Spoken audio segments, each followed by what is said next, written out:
आपको शर्म आनी चाहिए कि ये बलात्कार का मुद्दा है और आप बहस लेकर बैठ जाते हैं। आपको शर्म आती नहीं आती है? मैंने यहाँ किसी सरकार की बात करी है, किसी नेता या मंत्री की बात करी है। आपको शर्म आनी चाहिए अपनी पत्रकारिता पे।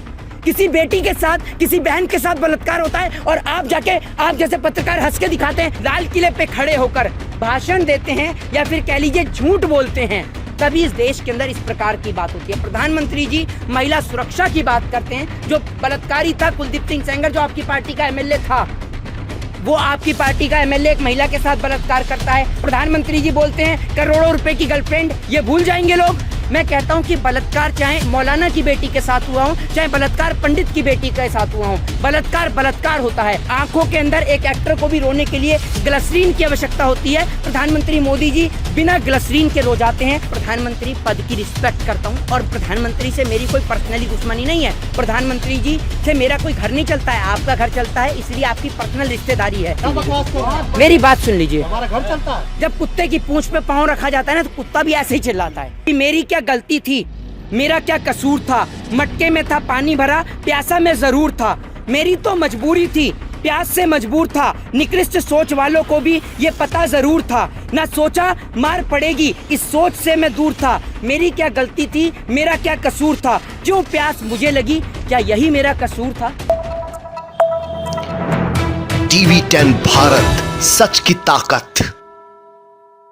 मोहित शर्मा, एक तरफ मोदी जी कह रहे हैं अमृत महोत्सव के मौके पे कि नारी सम्मान की बात, और दूसरी तरफ गुजरात में जो उन्हीं की सरकार है वहाँ पे छोड़ दी जाती है बिल्किस बानो के इसके। देखिए, सबसे पहले तो यहाँ पर जितने भी तमाम पत्रकार खड़े हैं, मैं आप सभी की पत्रकारिता को सम्मान करता हूं कि आपने इस प्रकार के सवालों को रखा। देश के अंदर इस प्रकार के माहौल के होने के बावजूद कि कई चैनलों को बंद कर दिया गया है। जो चैनल सरकार की सच्चाइयों को प्रदर्शित करते हैं, सच्चाई दिखाते हैं सरकार की, उनको बंद कर दिया जाता है, बैन कर दिया जाता है। लेकिन उसके बावजूद भी आप इस प्रकार के सवाल को उठा रहे हैं, तो आपकी पत्रकारिता को और आप जैसे पत्रकारों को मैं मोहित शर्मा देश के एक नागरिक के तौर पर आप सभी पत्रकारों का सम्मान करता हूँ। दूसरी बात, आपने बात करी बिल्किस बानो की। जिस तरीके से प्रधानमंत्री नरेंद्र मोदी जी, मैं आपको बता देता हूं, चाहे प्रधानमंत्री मोदी जी पत्रकारिता के पत्रकारों के चैनलों को बंद कराते रहें या फिर लोगों को जेल के अंदर बंद कराते रहें, लेकिन लोग भी इस देश के अंदर आवाज़ को उठाते रहेंगे और इस देश के सच्चे पत्रकार भी आवाज़ को उठाने का काम करते रहेंगे। जिस प्रकार से गुजरात के अंदर एक महिला जिसके साथ बलात्कार किया गया था, वो जो गर्भवती महिला थी उसके साथ बलात्कार किया गया था, वो महिला लिखती है कि मैं अपने दुख से धीरे धीरे करके बाहर आ रही थी, उसमें जी रही थी। लेकिन जिस प्रकार से उन आरोपियों को जो है वो रिहा कर दिया गया है, ये अब मेरे लिए, मेरे दिल को जो है वो झंझोड़ के रख देता है। और वाकई में इस प्रकार की घटनाएं हमारे देश के अंदर, जब हमारे देश के प्रधानमंत्री 15 अगस्त को लाल किले पे खड़े होकर भाषण देते हैं या फिर कह लीजिए झूठ बोलते हैं, तभी इस देश के अंदर इस प्रकार की बात होती है। प्रधानमंत्री जी महिला सुरक्षा की बात करते हैं, प्रधानमंत्री जी महिलाओं को लेकर भावुक हो जाते हैं। तो क्या प्रधानमंत्री नरेंद्र मोदी जी ने कभी अपनी पार्टी के नेताओं से सवाल किया है? क्या प्रधानमंत्री मोदी ने कभी ये सवाल किया कि आपकी पार्टी का जो नेता, जो बलात्कारी था कुलदीप सिंह सेंगर, जो आपकी पार्टी का एमएलए था, वो आपकी पार्टी का एमएलए एक महिला के साथ बलात्कार करता है? आप प्रधानमंत्री मोदी जी, आपकी किस प्रकार की भाषा है? क्या देश भूल जाएगा? आपने एक विपक्ष की नेता को लेकर जिस तरीके से उसको जर्सी गाय कहा था, लोग भूल जाएंगे? ये बताइए ना आप मुझे। जब प्रधानमंत्री जी बोलते हैं करोड़ों रुपए की गर्लफ्रेंड, ये भूल जाएंगे लोग? तो प्रधानमंत्री जी को ही सबसे पहले महिला का सम्मान करना होगा। और दूसरी बात, प्रधानमंत्री नरेंद्र मोदी जहां से गुजरात से आते हैं, गुजरात से मुख्यमंत्री भी बने और उसी गुजरात में बलात्कारियों को रिहा कर दिया जाता है। मैं कहता हूं कि बलात्कार चाहे मौलाना की बेटी के साथ हुआ हो, चाहे बलात्कार पंडित की बेटी के साथ हुआ हो, बलात्कार बलात्कार होता है। आप बलात्कारियों को हिंदू, मुस्लिम, सिख, ईसाई की नज़र से मत देखिए, क्योंकि बलात्कार करने वाला इस देश के अंदर किसी जाति, किसी धर्म और किसी मजहब से नहीं होता है। और इस देश के अंदर इंसानियत और मानवता का गला उसी दिन घुट जाता है जिस दिन बलात्कारियों को, आरोपियों को जो है मिठाई खिलाकर, फूल की माला पहनाकर उनका स्वागत किया जाता है। मैं पूछना चाहता हूं कि उस पिता के दिल पर क्या चोट पहुंच रही होगी, उस महिला के दिल पर क्या चोट पहुंच रही होगी जिसकी बेटी के साथ या जिस महिला के साथ बलात्कार हुआ है। इस देश के अंदर बलात्कार जो है वो एक आम बात हो चुकी है।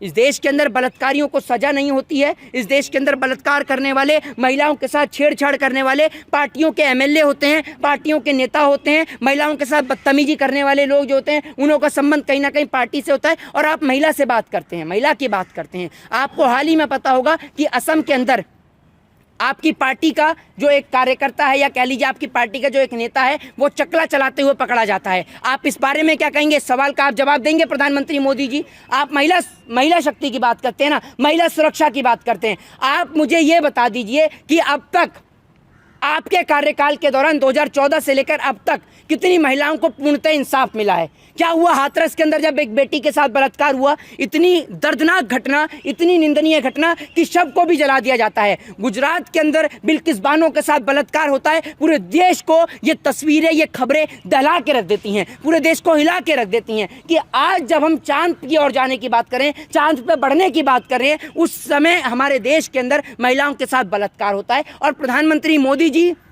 जो कि आंखों के अंदर एक एक्टर को भी रोने के लिए ग्लिसरीन की आवश्यकता होती है, प्रधानमंत्री मोदी जी बिना ग्लिसरीन के रो जाते हैं और बिना ग्लिसरीन के भावुक हो जाते हैं। दिल से निकलता है ना उनका रोना जी, दिल से निकलता है। देखिए एक बात मैं आपको बताता हूँ, मुझे बोलना नहीं चाहिए, वो सबकी एक पर्सनल इंटेंशन है। लोग कहते भी हैं इस बात के लिए कि वो प्रधानमंत्री जी की एक पर्सनल बात है। दूसरी बात ये कि मैं आपको एक बात बता दूँ, प्रधानमंत्री नरेंद्र मोदी जी की भी वाइफ है। ऐसा नहीं है कि प्रधानमंत्री मोदी जी ने शादी नहीं करी है, शादी करी है। और अब मैं आपको बता दूं, जब महिलाओं की इस देश के अंदर बात हो रही है तो योगी जी का भी एक स्टेटमेंट आया है जो आप सभी लोगों ने पढ़ा होगा। यूपी में 4 शादियों तक का रजिस्ट्रेशन करा सकेंगे मुसलमान, धार्मिक रीति रिवाज में दखल नहीं। एक और 3 तलाक, सुन लीजिए, मुझे पता है कि जहां मोदी जी और योगी जी का जिक्र आता है, जिन पत्रकारों को मैंने सैल्यूट करा है, उनमें से कुछ ऐसे पत्रकार भी हैं जो नरेंद्र मोदी और योगी आदित्यनाथ को अपना आका मानते हैं, ठीक है। लेकिन फिर भी मैं उनको सुन लीजिए, बिल्कुल हम मानते हैं। सुन लीजिए मेरी बात, भी मानना चाहिए, सम्मान करना चाहिए। मेरी बात सुनिए। मैं प्रधानमंत्री पद की रिस्पेक्ट करता हूं और प्रधानमंत्री से मेरी कोई पर्सनली दुश्मनी नहीं है। प्रधानमंत्री जी से मेरा कोई घर नहीं चलता है, आपका घर चलता है, इसलिए आपकी पर्सनल रिश्तेदारी है। मेरी कोई पर्सनली दुश्मनी नहीं है प्रधानमंत्री जी से। मेरे कोई घर की जमीन पर सुन लीजिए, मुझे देखने आते हैं, हमारा घर एक मेरी बात सुन लीजिए, मेरी बात सुन लीजिए। हमारा घर चलता है, क्यों नहीं चलता है आपका घर? जब ये क्या कर रहे हैं आप, ये हैं आप क्यों? एक बात आप मुझे बताइए, इतने सारे पत्रकार हैं, इतने सारे पत्रकारों में मैंने कहा कि आपका घर चलता है, तो इतने सारे पत्रकार में आप ही को क्यों बिलक लगी इतनी? आप ही क्यों तिरमराट उठी? क्योंकि जब कुत्ते की पूंछ पे पाँव रखा जाता है ना, तो कुत्ता भी ऐसे ही चिल्लाता है, ठीक है ना। हालांकि मैं ये पत्रकारों के लिए इस्तेमाल नहीं कर रहा हूँ, सुन लीजिए। दूसरी बात ये कि इस प्रकार की जो है ये मुद्दा बहुत ही गंभीरशील मुद्दा है। आप जैसे पत्रकार सामने से आके सवाल कर आप पीछे जाकर हंस रहे हैं, तो ये जो मुद्दे हैं ना, ये बहुत गंभीरशील मुद्दे हैं। इन मुद्दों में अगर ऊपर वाला ना करे कि वो भी किसी बाप की बेटी है, सुन लीजिए, पहले सुन लीजिए, ये मुद्दा आपकी बहस का नहीं है, ये मुद्दा बलात्कार का मुद्दा है। मैं आपसे कहना चाहता हूँ कि भगवान ना करे, मान लीजिए वो आपके घर के परिवार की कोई रिश्तेदार की होती, तब भी आप हंसते इसी तरीके से। आपको शर्म आनी चाहिए कि ये बलात्कार का मुद्दा है और आप बहस लेकर बैठ जाते हैं। आपको शर्म आती नहीं आती है? मैंने यहाँ किसी सरकार की बात करी है, किसी नेता या मंत्री की बात करी है। आपको शर्म आनी चाहिए अपनी पत्रकारिता पे। किसी बेटी के साथ, किसी बहन के साथ बलात्कार होता है और आप जाके, आप जैसे पत्रकार हंस के दिखाते हैं। शर्म आनी चाहिए आपको अपने ऊपर पत्रकार कहते हुए, और अभी भी आप हंस के दिखा रहे हैं। आपकी अगर बेटी होगी तो आपसे सवाल करेगी। हाँ, अब आप कह रहे हैं इतना पर्सनल मत हो। जब आपके घर परिवार से कोई होगा ना, तब आपको पता चलेगा। पर्सनल मत हो करके आप कहते रहते हैं। क्यों ना हो पर्सनल? जब इंसान के खुद के ऊपर बीतती है ना, तब इंसान को पता चलती है। और यही कारण है भारत देश के अंदर जो आज इस कदर हालत है ना, बलात्कार बढ़ते जा रहे हैं, महिलाओं के साथ बदतमीजी बढ़ती जा रही है, रेप की घटनाएं बढ़ती जा रही हैं, महिला असुरक्षित है। तो उसका सबसे बड़ा कारण ही यही है कि लोग ये सोचते हैं कि बिल्किस बानो हो या हाथरस की बेटी हो या निर्भया हो, वो हमारे घर की बेटी थोड़ी थी। मतलब आप लोग तभी आवाज उठाएंगे जब आपके घर की बेटी के साथ ये होगा। मैं नहीं चाहता कि कभी इस देश के अंदर इस प्रकार की घटना हो। ये घटना बहुत ही शर्मसार घटना है जो पूरे देश को हिलाकर रख देती हैं। और इन बलात्कार की घटनाओं में किसी सरकार का कोई रोल नहीं होता है। लेकिन मैं आपको बता दूं, सरकारें चाहें तो बलात्कार को लेकर एक कड़ा नियम लेके आ सकती हैं। हमारे देश के अंदर बलात्कारियों को ऊपर फांसी की सजा का प्रावधान करना चाहिए। अब तक सिर्फ एक ही केस के अंदर, जब आप देखेंगे 376 हो, 249 हो, ये सब जो है रेप के मामले हैं, महिलाओं के साथ बदतमीजी करने के मामले हैं। आप इनमें देखेंगे 376 का जो मामला है, 376 का जो मामला है, इसके अकॉर्डिंग जो है बहुत सारे जो रेपिस्ट हैं आज भी जेल के अंदर बंद हैं। सरकार सिर्फ एक पार्लियामेंट के अंदर बिल लाकर ये पारित करा दे कि महिला के साथ बलात्कार करने वाले या महिला के साथ किसी भी प्रकार की बदतमीजी करने वाले व्यक्ति को उम्र कैद की सजा और महिला के साथ बलात्कार, यौन शोषण जैसी सजा में सीधा उसको फांसी की सजा का प्रावधान होना चाहिए। अगर इस देश के अंदर 4 से 5 बलात्कारियों को और फांसी के फंदे पर झुला दिया गया तो इस देश के अंदर कभी निर्भया जैसी बलात्कार की घटना सुनने को नहीं मिलेगी, बिल्किस बानो जैसी बलात्कार की घटना सुनने को नहीं मिलेगी, और हाथरस जैसी घटना आपको ना कभी देखने को मिलेगी और ना ही कभी सुनने को मिलेगी। लेकिन आप सुन लीजिए, जो गुनहगार हैं जी, जब उसको जेल से रिहा जी किया गया तो उसे जो है मिठाई और चंदन टिक्का लगाकर उसका स्वागत किया गया था। जी, इस पे आप क्या कहना चाहेंगे? जी, मैंने अभी उसी बात का जिक्र किया कि ये देश उस दिन इस देश के अंदर मानवता और इंसानियत शर्मसार हो जाती है जिस दिन बलात्कारियों का स्वागत फूल की माला पहनाकर और मिठाई खिलाकर किया जाता है। एक बात मैं आपको बता दूं कि वो बेटी किसी भी घर किसी भी परिवार की हो सकती है, और सबसे बड़ी बात यह है कि वो बेटी चाहे किसी के भी घर और किसी के भी परिवार की हो, वो बेटी किसी के भी पिता की हो, लेकिन वो बेटी इस हिंदुस्तान की बेटी है, इस भारत की बेटी है। और भारत देश के हर एक नागरिक को अगर किसी की भी बहन या बेटी के साथ बलात्कार होता है तो आपको उसमें जाति, धर्म, मजहब, कास्टलिज्म इसको कभी नहीं ढूंढना चाहिए, क्योंकि आपको उसके साथ इंसानियत और मानवता के नाते उसके साथ खड़ा रहना चाहिए, और तभी जाकर बलात्कार जैसी घटनाओं के ऊपर अंकुश और लगाम कसी जा सकती कहा है। जा रहा है कि अमृतकाल चल रहा है, लेकिन दलित बेटे के साथ जिस तरह से राजस्थान के अंदर स्कूल में मटके में पानी पीने के लिए गया उसको मार दिया गया।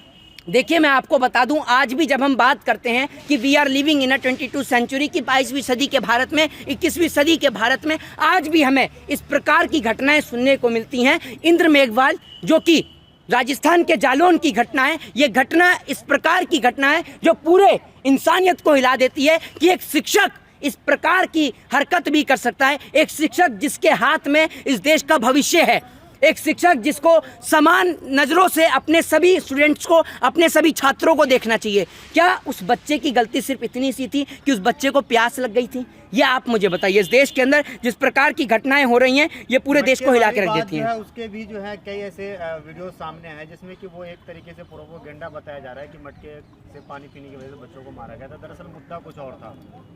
देखिए, मैं आपको बता दूं, मुद्दा जो भी था, मुद्दा मैं आपसे कहता हूं चलिए पानी का नहीं था, मुद्दा कोई और भी था, तो इस देश के अंदर टीचर को तो मारने का हक और अधिकार ही नहीं है। इतनी बेरहमी से आप उसे मारेंगे कि उसके कान की नस फट जाती है और अहमदाबाद के अंदर वो बच्चा दम तोड़ देता है। आज भी आप जातिगत दीवारों के बीच में बंधे पड़े हैं, बटे पड़े हैं, जिस कारण हमारा देश, हमारा मुल्क जो है वो तरक्की नहीं कर पा रहा है, जिसका सबसे बड़ा कारण यही है। इसमें सरकार की क्या रोल है?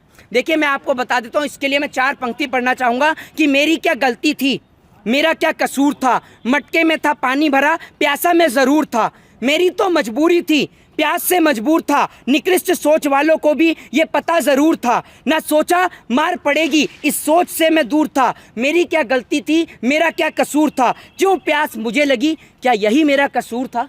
क्या उस बच्चे का कसूर सिर्फ इतना सा था कि उस बच्चे को प्यास लग गई और जिस प्यास ने उस बच्चे की मौत का कारण बन गई? मैं आज इंद्र मेघवाल के पूरे परिवार के साथ खड़ा हुआ हूं, और जब तक इंद्र मेघवाल को इंसाफ नहीं मिलेगा मैं उसके पूरे परिवार के साथ खड़ा हूं और खड़ा रहूंगा। TV10 भारत, सच की ताकत।